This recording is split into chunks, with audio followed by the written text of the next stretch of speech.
Right.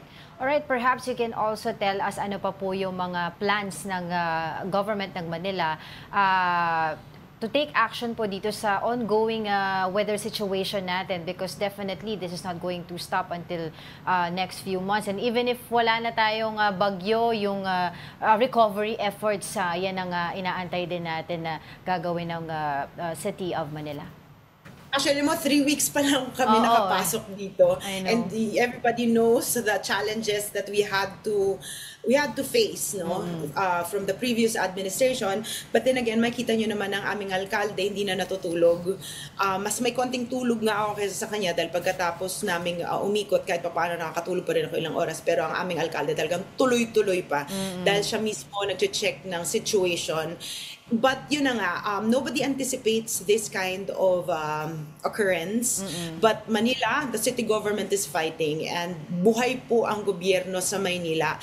And in fact, yesterday, kasama po ng pag-aproba namin ng Calamity Fund or pag-declare sa Manila under state of calamity, na-aprobahan din po namin ng 750 million worth na i-allocate sa health board dahil na-anticipate po ng ating alkalde na pagkatapos ng ganitong pangyayari, maraming mga kaso naman pang medikal.